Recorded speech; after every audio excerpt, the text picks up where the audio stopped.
Hello, everybody, and welcome to another Spark of Genius Flesh and Blood production. And I'm doing the intro, even though I'm also doing the deck tech, because that's how life works. I am joined by my You just co-creator, do it co-captain, so much better than I do, co-master. and I'm happy you're doing it. So thank you. No, not a problem. Co-compatriot. And with that, our first deck tech of the season is going to be Dash, because this channel's called Spark of Genius, so it's going to Oh, be is that Dash. why? I mean, I have no Dash is idea. probably one of the most anticipated heroes of this set because of the whole new archetype and some really powerful key cards that she got. Just for general boost mech, right? An archetype that's already really powerful, or was pretty performant before Dynasty. So a lot of kind of key cards that came out of the set and cards that are just going to make the deck a lot better, I think. Yeah, So Eric I agreed to agree. do a deck tech on this new deck that he ran in the armories, in his recent armories, and did a lot of kind of theory crafting over. So appreciate your time, Eric, for for showing us Oh, this deck of God. yours. Um, yeah, so why don't we start with let's go with the equipment first. So show us your dash equipment for this deck. Can't wait for the first comment to be like, I said I want deck techs from good players who top, not like Did you top your armory? no, I like 1-2 because I needed to experiment with Habibi Blaster. So I lost. I straight up lost a game for you guys. I could have 2-1. I straight up lost a game Yeah, because of for Habibi Blaster. science. For science. I Okay. apologize about the glare. We are recording at night. We kind of Yeah. have to So when I it's guess very I guess two-parter. Show us the equipment, and has anything changed in your deck since Dynasty? sure. Um, so the main weapon is Tecloplasma Pistol. And I know people are probably curious why I'm not running Talishar. Hmm. It's weird because now the online client is named Talishar. So I'm like, is that that's the weapon too, Yeah, right? So that's I'm named exactly. after it. Yeah. Um, why no Talishar? Why no Habibi Blaster? Hanabi Blaster, whatever you want to call it. Why no Talishar? I want a boost card instead.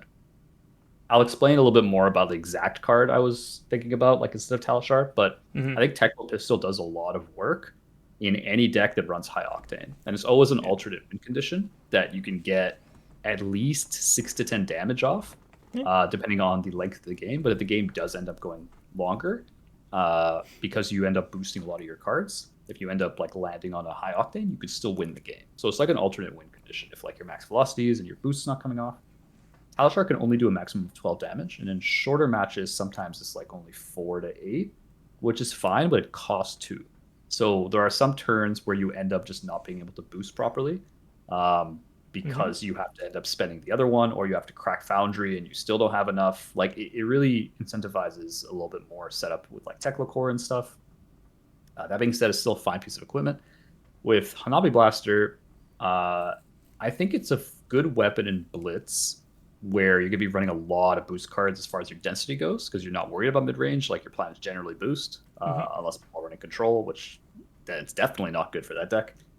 Having to boost, like the fact that it's free and hits for 5 with Wish It Were Dominate, otherwise known as Overload, the fake Dominate. Yeah. I don't know. There's Dominate other at words. home. Dominated, dominated home, sure. It comes up for 5 and it's free, but the problem is that you need to boost 3 times and then charge it, and you need to charge it twice to fire with it.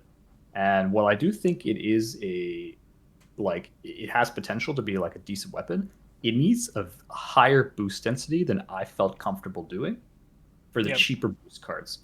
Specifically, I'll get into this when I talk about the boost cards. Specifically, yellow, um, yellow Throttles or no, T-bones, yellow yellow T-bones. T-bone. So I don't actually run the yellow T-bones. And I think if you wanted to get through this deck essentially to be able to have a high enough density to be able to charge at least like 4 times a game. By 4 times a game, I mean that you have to boost 3 plus times or play, I think, 3 boost cards. So you have to boost, and then play another card with boost on it, which is the same thing for this particular point. Right. Um, So 4 times per game. Yeah, then you could do 10 damage, and that in which case I think you're outpacing the damage of both Talishar and Pistol on average. Um, but I think if unless you're able to consistently do that, I don't think it's worth the slot. Now there are decks that are more on the boost side, so they run less items. Hmm. They run less You'd non-attack probably actions take out in the high general. octanes in that case. Um, Yeah, probably the high octanes. It's also a matter of maybe not the high octanes. I probably would just Mm. shave off a couple here or there. Like I'd have to shave off 3 cards. So it's either you cut the high octanes or you shave off like a core, and Hmm.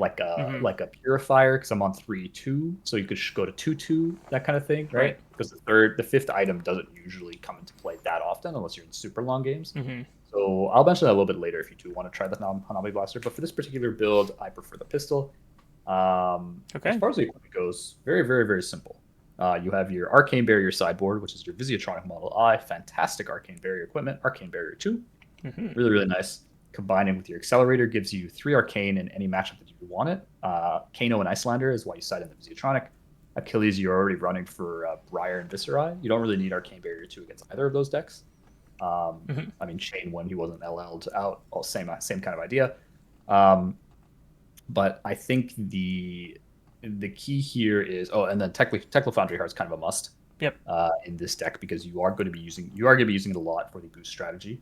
The extra one, the net one, it gets you per turn is kind of equating to 4 damage, right? Five above average if you're on zipper hit, but on average things like high speed impact are going to be like 1 for 4s, and like red throttles will be 2 for 6s. So it could be 5 damage or it could be 4 damage, but doing that 3 times a game is already another 12 damage, Hmm. right? And you're getting the cards out as quickly as possible because you're trying to end the game faster. The key here is I am running Goliath Gauntlet. Some people prefer something like an Iron Rod Gauntlet or the new. I guess now there's no reason to run Yep. Iron Rod. Strict power creep. Gloves. Yeah, the galvanic Mm. blender. Something I don't like know what I think it's Blender. Bender. Could look it up.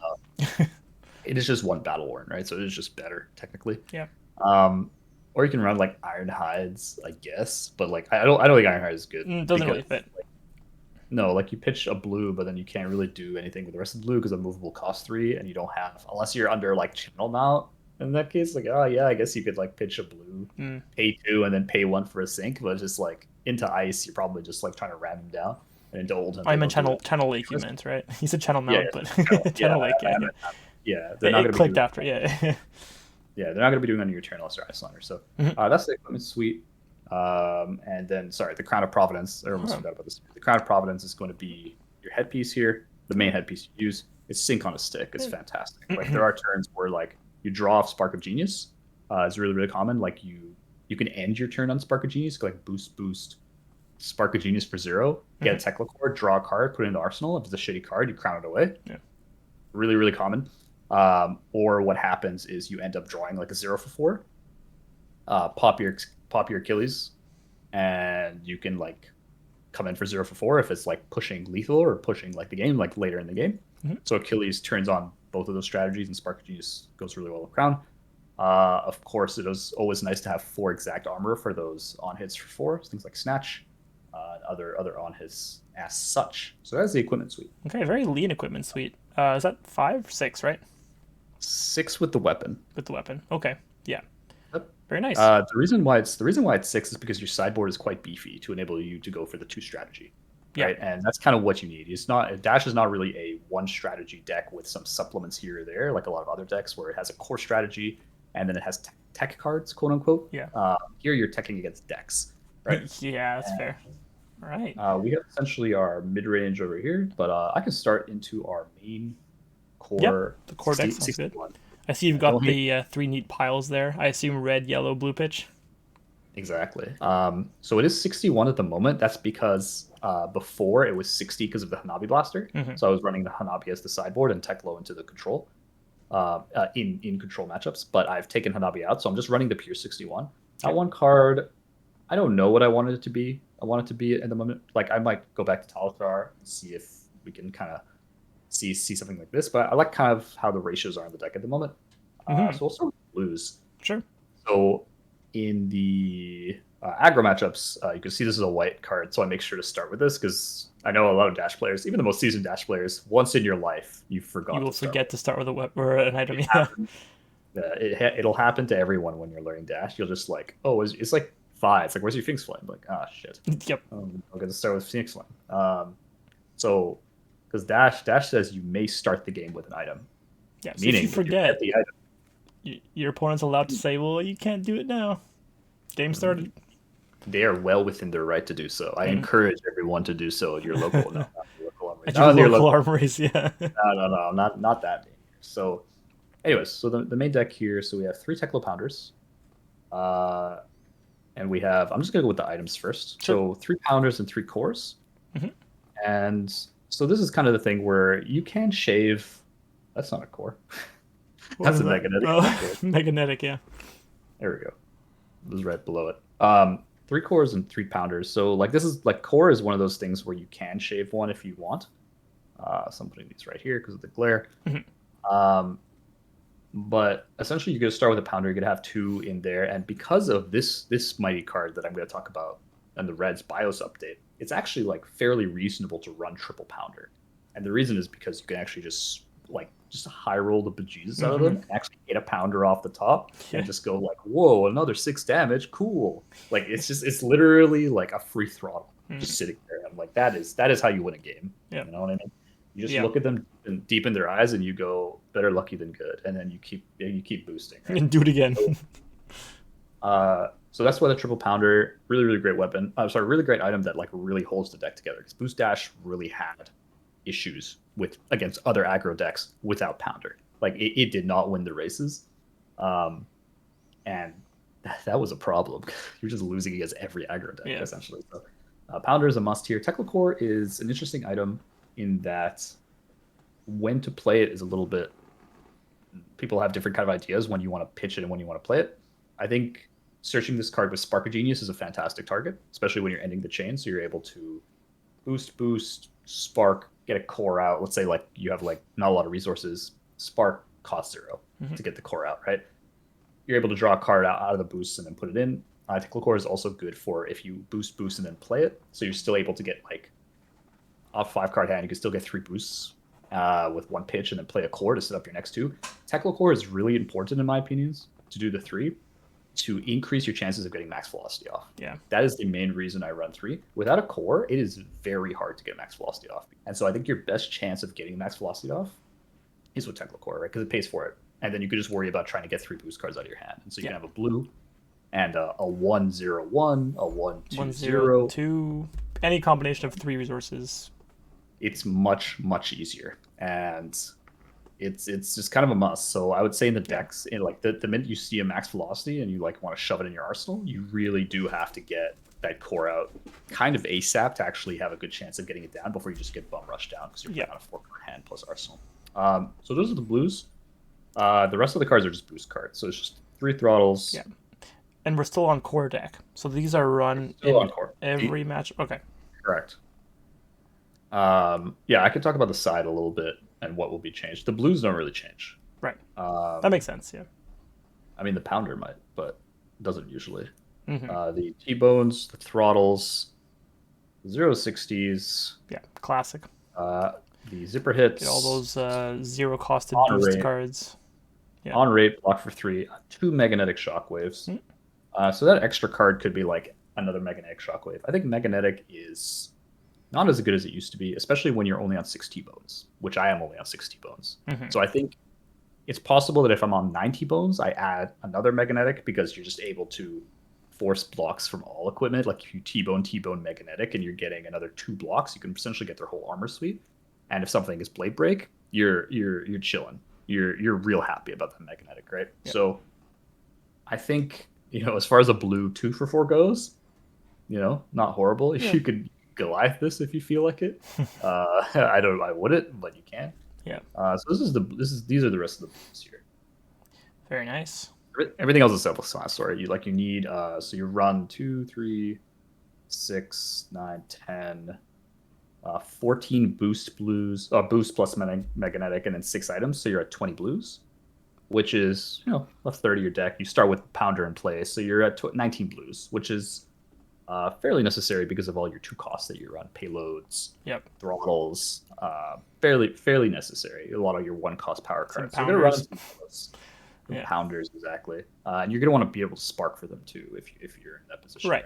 So, speaking of Spark of Genius, staple since 2019. Or 2020, I guess, is when Arcane. 2020 Arc Fan. Yeah. Three yellow zippers, three yellow 060s. Nothing. The three yellow throttles is interesting because I think the different decks run different yellow throttle counts. So I've seen one, I've seen two, and I've seen three. I like yellow throttle for a couple of reasons. So this is what I'm going to be harkening on because the rest of this is very standard. Yeah. Yellow throttle is interesting because of its flexibility. A yellow pays for all your twos, so you can pay for payload. You can pay for payload. You can pay for a red throttle. You can pay into like maximum velocity. It pays for all your two costs or whatever else you want to get here. Also a 2 for 5, which is actually like pretty respectable off a pounder because it becomes a 2 for 7. Yeah. Which is a breakpoint, which they might not be able to block very effectively. So it also is like a fairly reasonable offensive threat, whereas the other options are you'll see in the reds, I'm running like high speed impact, like the 1 for 4, which is pretty easily blocked for 6. For 6. Off whatever. The effect is just like, okay, well, I could have paid one more, got a more flexible card, and just like yellows are infinitely better because then if you're in the control matchup, the yellow pitches for more. So the yellow throttle is nice because it fits either play style better. Yeah. And so that's why I'm running the full 3. And you want more boost cards in general for maximum velocity. Exactly. I need things that pay for maximum velocity too. If I don't have, if you have exactly like if 3 0-costed boost cards and then maximum velocity, you can do it.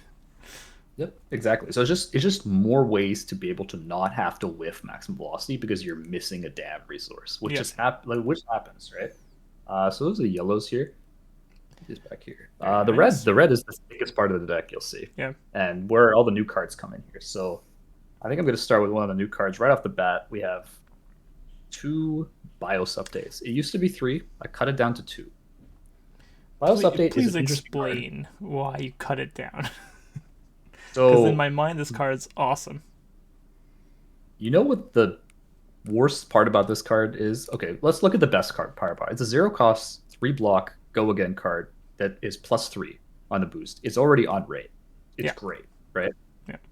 The upside is massive because if you hit an item off this thing, you're literally netting 1 item on play. So you're not only netting the fact that you get it a turn early, because usually you'd have to play the item and then you get it the next turn. Yeah. So you get to skip 1 turn, but you don't have to pay for the item. Yeah. Which is just insane. And it's like drawing a card too, because you're drawing the card, you're paying for it, and you're playing it, right? So all those things kind of factor into the effect. So it's really good.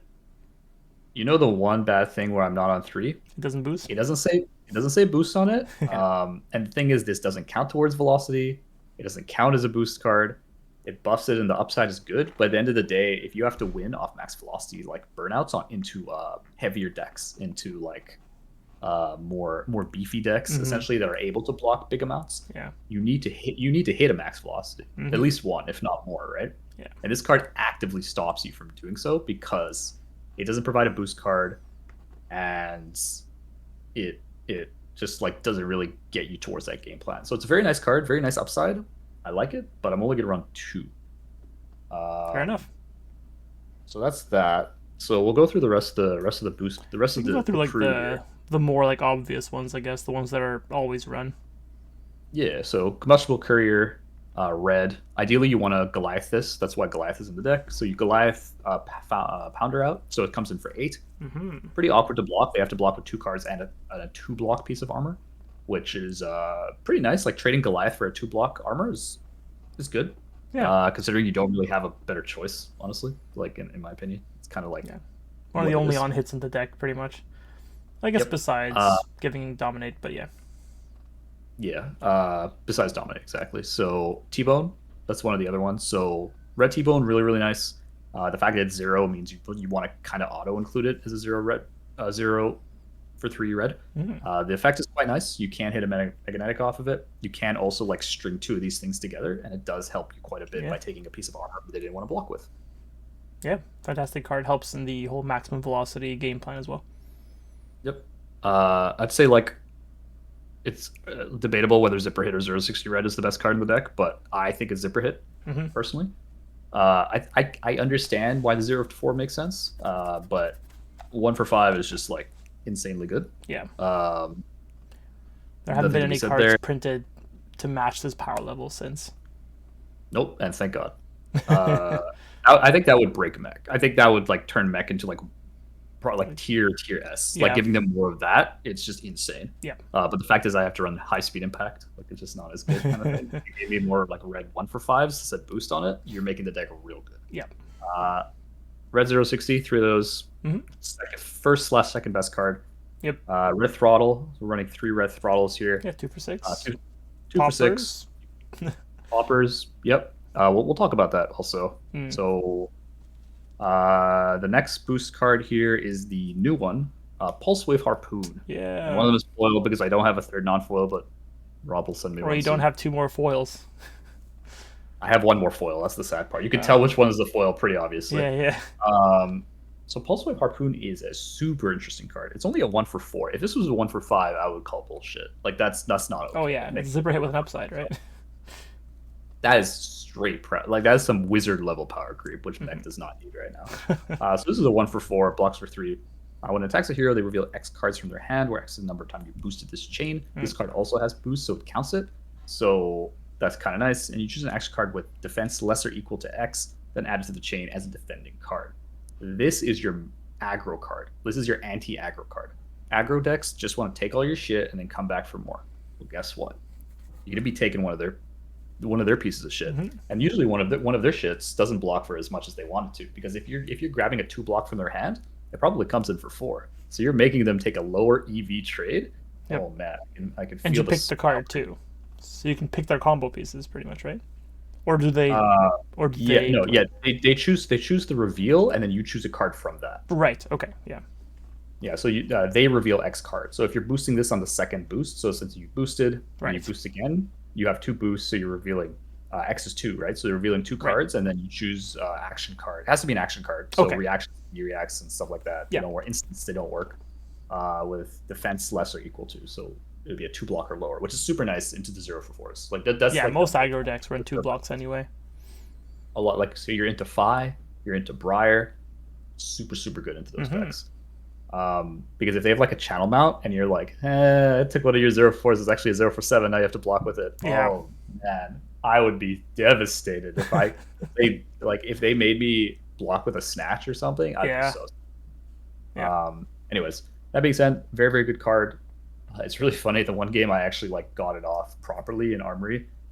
He revealed a Gorganian tome and like an Amulet of Earth, and I was like, what the fuck? I couldn't even. That was kind of funny. Foiled. It usually does work. The last boost card is 2 high speed impacts. I've seen people run 0 of this, 1 of this, 2 of this. I've always seen 3, but I guess a 1 for 4 didn't cut it. In the top 8 Battlehorn decks for Philadelphia, a lot of them are running different levels of high speed impact. I understand it's probably the worst of the boost cards in this deck. Yeah. 1 for 4 is below rate as far as zipper hit's concerned. The bringing this to 6 with Pounder is not super relevant because it's not a difficult breakpoint. Yeah. The on hit's not that really relevant either. Yeah. I mean, they're not blocking. Like it's not going to do anything. And if they are controlled, they're probably blocking this for 6 anyways on a Pounder. Yeah. And I see the payload there on your hand, so or under your hand, so you already got a built-in dominate, right? Exactly. So I run them because I run them. These would probably be, if there was another boost card available. You'd be the first to go. I'm thinking about yellow T-Bones instead of this card. Right. I don't know. It's a pretty big damage hit because it's 0 for 2 instead of 1 for 4. 2 less damage. It might be like cutting 1 high speed for 1 yellow T-Bone to increase the consistency of you getting off max velocity and such. Yeah. I don't know. Those are one of the things I am considering. Now we are into our non-boost red cards. So as you kind of alluded to, 2 payloads. It doesn't say boost on them, so I don't want more than 2. That is really the reason. If Jormai becomes a menace, then you can up it to 3 for more poppers. You don't have a lot of poppers in the deck. Because you're not running CNC. So you're running double payload, you're running max velocities, and you're running triple throttles. So you're running 8, which is an amount. But like if they Dominia you and you're just like, oh, well, there goes my popper, it's just kind of depressing, right? So that is kind of what it is. But payload's okay. It's like okay card at like finishing enough games, essentially, because it has ingrown dominate. Speaking of max velocity, we run 3 of these. The reason we run 3 of these is it is the card that breaks the math, as they say. Right. as I guess very specific people say, but people do say it. Uh, it is the card that is like so above rate and so ridiculous that you kind of have to run it. It's got a good utility as a popper. Again, very like difficult to get off. You also might just boost it away, so you run three because you don't want to run one or two, and one of them's boosted, and you have to block or something, and there Yep. you go. There's your max velocities are gone. Yep. This is what helps you. This is what wins the race. An aggro, a regular, like not even fire. Like this is the card that breaks 20 damage. So you can have a 5 card hand without this and do 20 damage. Once you add this, you're on 25 plus damage, right? Usually, not always, but usually that's what you can do with this card, and it really helps you like solidify those matchups. Last red card is High Octane. High Octane is mainly for the mid range control side of the matchup, whereas like you're going to be getting items off, and you're going to be able boosting later in the game, where like you use all your D reacts and you're like more confident that it'll actually work. Um, Kind of spooky when you still have like generics in the deck using High Octane and boosting to the moon, because it's just like, well, you're replacing it. Yeah. Like It's a you don't have replacement. Gogan, but you have the don't action point. It's get- just a replacement. Yeah, yeah. So it's fine. But like drawing cards isn't like, I'd rather just have a 1 for 4 boost than have High Octane and have to pitch for it. Hmm. But it helps you cycle through the deck, which is okay. And it does help you sometimes get multiple hits on your pistol, which is Yeah. why we're still running pistol. That's why you're running pistol. Yeah, exactly. Cool. So you said that was 61 cards in the main deck? Is that right? Okay. So then you... Yep. Second high speed impact. Okay, right. Okay, so let's walk through the side deck then, and we'll see what you add. You're going to be adding cards to the deck now for every matchup. Is that right? Yeah. Yeah. We're gonna be replacing. So the sideboard is 7, 8, 9, 10. The sideboard is 15 cards. So we're Okay. gonna be taking 15 cards out, putting these 15 cards in. Okay. We usually put everything in. There's, as I said before, there's really no half measures here. Mm-hmm. Right. You can consider putting in an induction chamber and like doing things. Like it might be okay to like, but the thing is, you put an induction chamber, but you need Pounder to like be able to race for early game. Right, you're So kind of it- mixing strategies a little bit. Yeah, I don't. It's either one or the other in my view. So we have your D-React package, 2 Fate for scenes. Mm-hmm. If you're kind of scared about, if you think your meta has a lot more control matchups and decks that, like Guardians specifically, like this Guardian's a big one here, then you need a lot of these reacts. Dory is another one Mm-hmm. where those kinds of matchups pop up. If there's a lot of them popped up, you can cut one of the high speed impacts and add a 3rd Fate. Okay, so Just a FYI for anybody. so just for D-Reacts in general, do you feel that these play a bigger part rather than just racing a Guardian if you can, or just going full boost, full aggression? You can't boost the Guardian. You No. can't boost. Yeah. Okay. So that's why these are just for picking your battles a little bit, depending when you can. Okay. Yeah. Yep. All of them block for 3. Even if they're on the aggressive strat, they can literally like swap up and then block for 3 of the majority of the cards, and another you down. And they will fatigue you. Mm-hmm. It's very, very difficult to beat them on full boost. Yeah. Because of the variance of boost itself, because you will end up boosting max velocity and you will lose the game off that alone. Right. Okay. Yeah. Makes sense. It ain't it. 3 sync belows. So we got 2 fates, 3 red removables, 3 sync belows. Those are your D-reacts. Again, you could end the 3rd fate instead of the 1 high speed. Really depends on what your meta is like. As far as your item package, you have 2 induction chambers, one of which you'll start with, one of which will be in the deck, and 3 purifiers.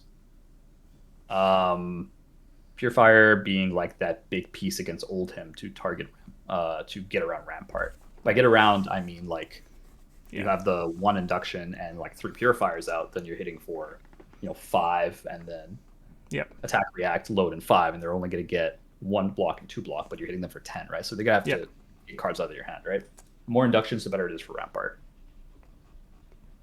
Yeah. And in general, it's just like a little bit more efficient in some matchups. I think if you go 3 chamber, 2 purifier, that's fine too. Everyone has their own personal preference. Fantastic. Okay. So maybe we can go through a few matchups and we can talk about what cards come in and what cards come out. I'm not sure if you have any in mind from practicing, or if you want me to just name a few, but we can go with whatever you like. Yeah, so the cards that are coming out in the in general, when you want to side these 15 cards out, the cards you're going to be siding out here are the 3 maximum velocities, the payloads, the high speeds, The combustible couriers. So what are we at now? 3, 4, Looks 5, like 6, 7, 8, 9, 12. 10. Did I count that wrong? Sorry, that is 10. That's 10, right? Yeah. So essentially, you really only the pulse wave. Pulse Hmm. waves aren't really needed into those matchups. So now we're at 12. Sorry, now we're at 13. Hmm. And the yellows you don't want to side out because it's extra pitch, right? Like you're gonna need as much pitch as possible because you're gonna be blocking with a bunch of cards, Yeah. and you want to be keeping all of your 3 block yellows intact. Essentially, How do we side into aggro decks? is this the main deck? This is the main deck, yeah. So you started out with the aggro package, pretty much, yeah. Yes. So the aggro package is the regular set of reds. So you're not bringing any of the reacts. You're not bringing any of the extra items. Hmm. Your strategy. The strategy is into decks like Briar, into decks like Fi. Yep. Um, Decks that don't like blocking. Decks that just want to race you. Just take it all. Decks like Icelander. You're going to be running this. Okay. That was my next question. To see, like, how do you side into Icelander? So I guess you go full aggression. Yeah, because your sideboard is not really doesn't really do anything for Icelander. Like That's you have a bunch of true. D reacts which do nothing. Yeah, you don't really And want to be too passive either. these items do a whole lot of nothing Hmm. because like if they ice you, if they channel lake you, you're just dead if you have Yeah. these items on board because you're gonna have to pay like 3 to pitch for like you have to pitch Yep. 3 to like load an induction. These cards are all useless against Icelander. Yep. Yep. So against Icelander, I guess they can go through the matchups in order. So Sure. Rhinar Yeah. and Dory are like your mid ranges. So against Dory, you're going to be siding in the package I mentioned. So against Dory, you're going to be on sinks, unmovables, fates, the whole kit and caboodle here. Mhm. It is very hard to boost through Dory. All her cards block for 3, and she starts with a bajillion armor. Hmm. I really don't like the boost strategy versus Dory. Just too much armor. It's just way too efficient. All their cards block for 3. It's just like, and they could just sit there and set up. Like it's really not that efficient to just like waste your deck for. Bravo, same idea. So Bravo Yep. and Dory, you're going to be running this Full package. package. So against those matchups, you're going to be signing out the Pulse Waves, the Bioses, Payloads, Velocities, Hmm. Impact, and Combustible. So those are your 15 side outs. And this also includes Oldhim, right? You mentioned Guardian, but Bravo and Oldhim together. This is the same package. Yes. Okay. Bravo and Oldhim. Guardian is the same thing. You're not going to be aggroing through Oldhim. Yeah. Yeah. It's just kind of it's not. I figured, but impossible, wanted to it's make sure. probable. Yeah, because the thing is, Pulse Wave doesn't really help you get like it doesn't help the strategy into Oldhim. Yep. So a lot of like your sideboard cards are just like not very good. Also, the fact that they can just sit there and be like hypothermia on your turn, and you're just like, oh, so I can only attack with 1 boost card. Yep. They just sit there. They sit there and block with a card, and they're just like, oh, I come back for 8 Endless Winter Fuse, and you're like, oh, okay. Tempo has now swung off 1 card. Yep. Um, Spinal. it's much easier to just be like, okay, so I can only do one thing. I'll play an item. I'll spark a genius. I'll do whatever. That's fine. Yeah. Yep. A little more reasonable, but I think Oldhim is the same. It is Rhinar, I guess, is the next one. Yeah, we can talk about Rhinar's a little bit Reiner. interesting. Yeah. So Rhinar has like active item hate, which is interesting. By active item hate, I mean Arc Smash. And I think what you're doing into Rhinar is you're actually going boost. Right. And the reason why I want to go boost is because sometimes Rhinar runs shit like Rolling Thunder and stuff like that. As we've seen. Yeah. The thing is, it really depends on the Rhinar deck. Like if they're like sitting there on like Fatigue Club build or something random, it's like you're gonna have a tough time regardless. You can't really like, sniff out the deck. I think boost is a better bet because you do a lot of damage, and they can block with their hands altogether. But I think it's just a more likely scenario of you're winning. Rhinar is a tough matchup regardless, but I think it's more likely than you like trying to set up items and they arc smash you. Yeah. Unless people are just not running arc smash anymore, in which case, yeah, I'd probably just go item build. Yeah, and you'll be fine. But the thing with Intimidate is that they might leave you with an item left. Like if you're running like 5 items and whatever, and you end up with a lot of non-blocks in hand. Yep. So I'd probably try the boost strategy. I haven't played Rhinar. I haven't played this deck into Rhinar in a while, so I would probably try boost. And if that doesn't work, I guess you're just going items and just praying. Just full items for the late game. Yeah. Yep. Sounds good. I guess we can talk about I'm Run guessing Gambler's Bluff, probably. gamblers. Yeah, yeah. So I guess Katsu, same idea as Fi. Aggressive deck, just go full boost, Fine, it's easier and it's because easier. Katsu doesn't do as much. Katsu just doesn't do as much. Yeah, Katsu has better defense, but he still doesn't have great defense yeah. because his armor is bad. So it's kind of like if he like runs like Blazing Yori or some crap like that, it doesn't really, you don't go that wide. You don't go to Chainlink Fi. You can boost max velocity. That's 4. Yeah, Katsu I imagine is like a fairly easy matchup if you go boost. Yeah, They just don't really have the blocking, and their race is just not as strong. that's So fair. that's what Welcome to Wraith. Yeah, how about I mean, we talked Viscerai is a little bit on the same vein as aggressive decks, so you'd probably just go boost into Viscerai. Viscerai is a mid-range deck, but the thing with Viscerai is Viscerai has a lot of 3 blocks. Viscerai has 2 blocks, like incantation stuff, but they can side in 3 blocks. Yeah. I really just prefer the item build into Viscerai Okay. because they can't OTK you anymore. Right. And if they can't OTK you anymore, you can just sit there with items and you can eventually just. You have the space. You can set up. Yeah. Yeah, I think, and you run a lot of blues. Like you're probably just like into like the regular. You're on 20 blues. I mean, if they revel you, like I think you will outlast them in general.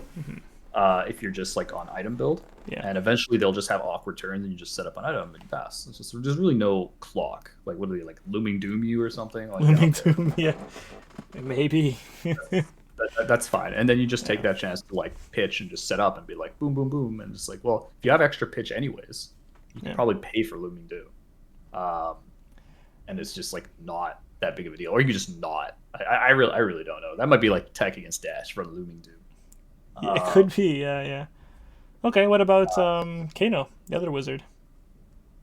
So Kano, you're bringing in Visiatronic, right? And you're just going boost to the moon. Okay. He starts at 30. You can put him on lethal turn 2. Yeah, he could. Turn 1 if you guess. Well, yeah, it has to be turn 2 actually. Yeah. Well, you go second.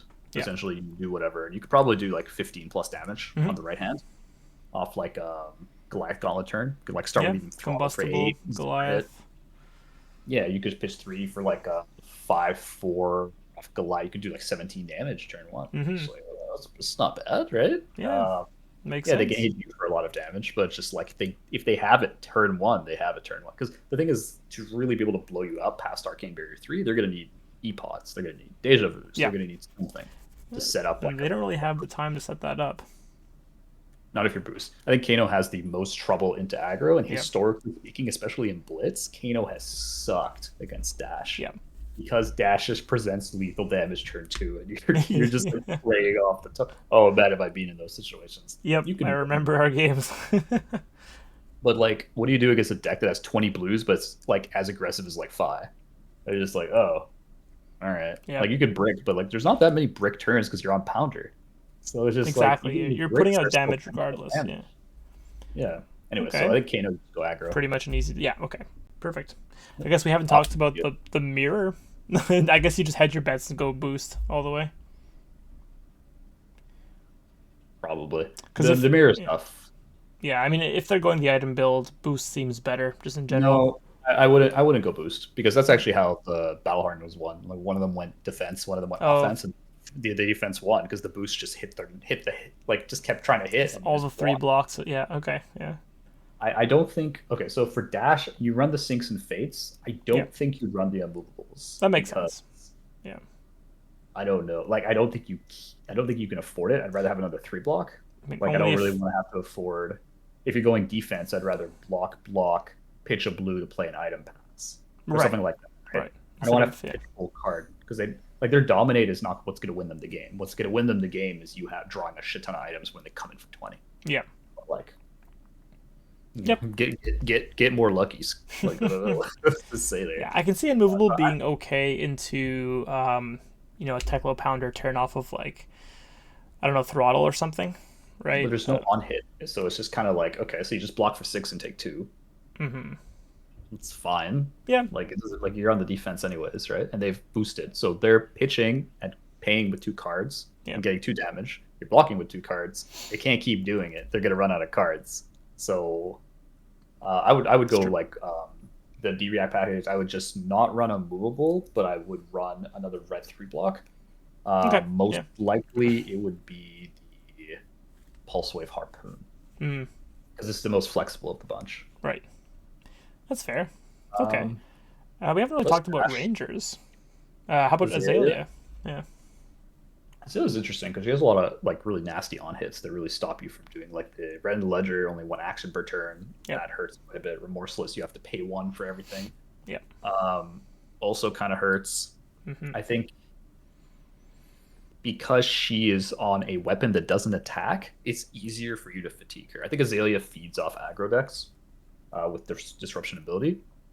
That's how Levi, who we had on the channel, Hmm. was able to like kind of just shit on all the aggro decks essentially, right? Because Yeah. he was just like, oh, I played against Fives and Briars. Well, I don't know about Briars, but he played against aggro and did really well, and then he like Yep. faced old him, and like those were two of his losses or whatever. But it was just like Yep. that deck is built to be. It's a meta call into aggro, right? Right. So I think there's really no reason to like not go.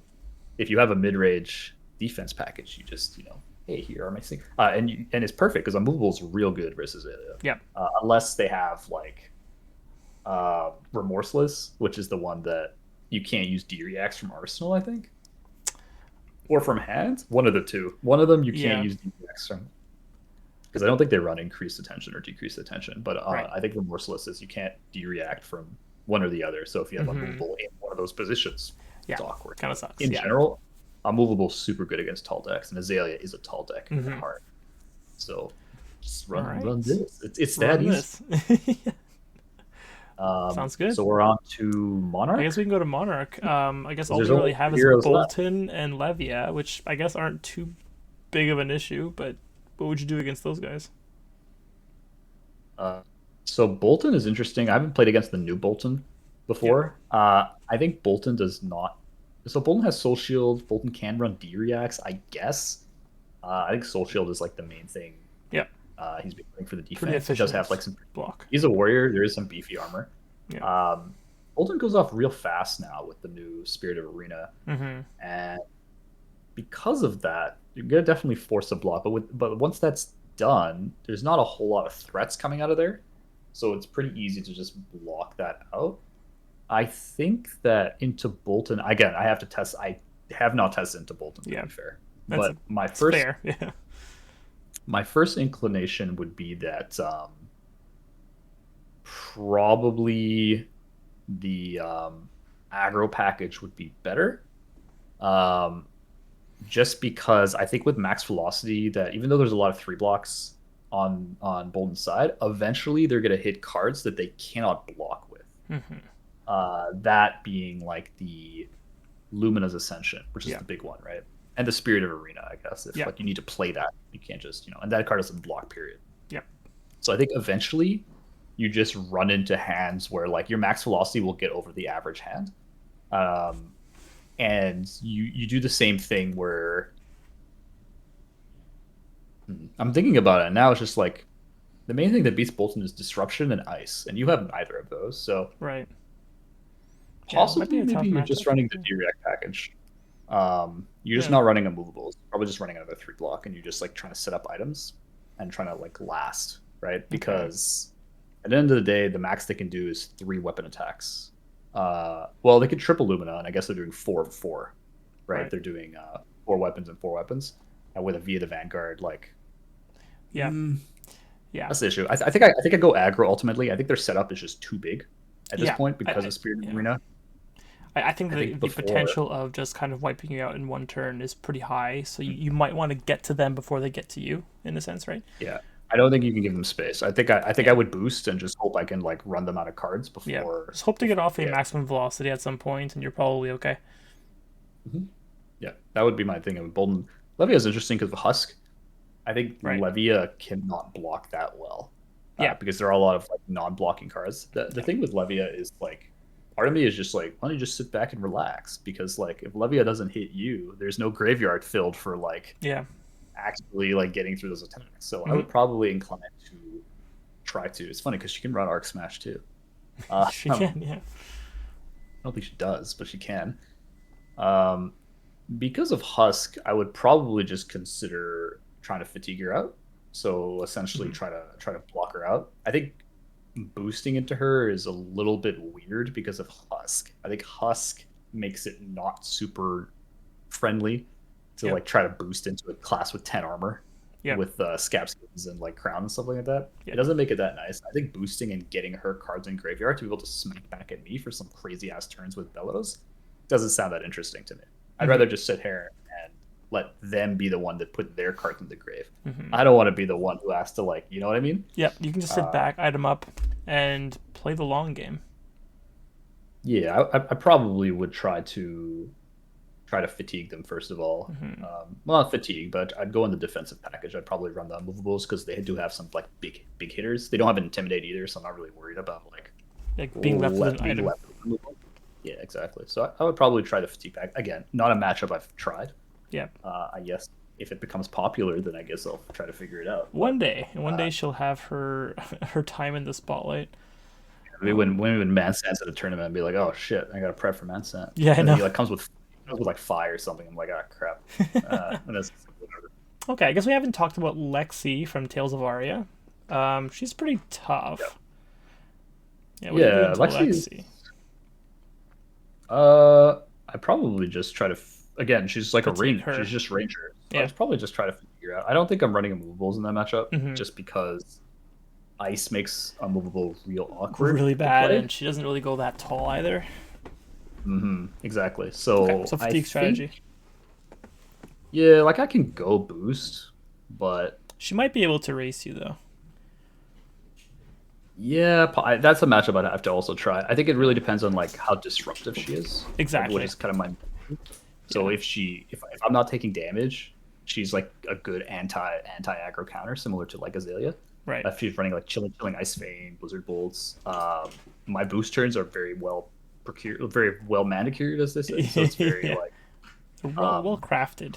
They get disrupted yeah. So pretty hard. yeah, I think I have a better shot in just like setting up and just making them take the initiative. Yeah. It's tough if they're on like Rain Razor Art of War build, and they land the right cards. Hmm. I don't know what you can do about it, but like if you have like unmovables and sinks and fates, you have a little bit of armor. You should be okay. You just have to like defend the right arrows at the right time. Like don't let Yep. them get endless back. Yep. Um, Yep. avoid chilling. Block any on hits Stuff that like give you, make you discard or pay 2 or whatever the chilling is. Yeah. Yeah. The other thing is like if they run Arctic Incarceration and stuff like that, like a lot of them are running like reds and stuff. Yeah. It's just like they give you a frostbite play, you get 3 more 3 frostbites. So more if you're on aggro, frostbites. you've literally taken a schmoly amount of damage here, and you're going to be doing a whole lot of nothing on your turn. So I are scared of that. So I would go more on the control side. So Yeah. I'd probably side in this package. Okay. I think that was the last matchup because we covered Oldhim, Icelander, and Fiat already. So, yeah, that was the Dromai. sideboard. Oh, Dromai, sure. Yeah. I forgot about Dromai. Yeah, Droma, you're going to want to go defensive here. So I tried boosting at Armory. It didn't work very well. I didn't think it was the better strategy, to be fair, but I did want to try it to make sure. Dromai packs enough defense with and life gain, so like sigils, Sigils. Sinks. sink belows, run sand covers, Mhm. Oasis sometimes, usually not into this matchup, but can run it, I guess. But there's enough of that. I think the issue is that if they get the big dragons off, you don't have a lot of poppers. And because you don't have a lot of poppers, you don't want to be attacking with those poppers. And unfortunately, cards like Red Throttle are kind of some of your best cards. If you're relying on things like Max Velocity, you probably have to arsenal it or keep it to actually try to get it off. Right. And it's just easier to just hold it on as a popper and be like, okay, well, if you have Dominia, you have Dominia, but I can just hit it and not boost, right? Like I don't have to, Yeah. I don't really have to do anything. If Tumultai hits me, he hits me. But the thing is, if Tumultai hits my Foundry Heart, or well, mainly my Foundry Heart, my boost plan is out the window. It becomes real difficult. To be fair, that particular game, I was pretty below average on my first couple hands. That being said, I can't have seen it going that much better if I had above average turns, and I think it would have been similar state. But I think there's a better chance of winning. You just block out. You just hit their dragons with your pistol.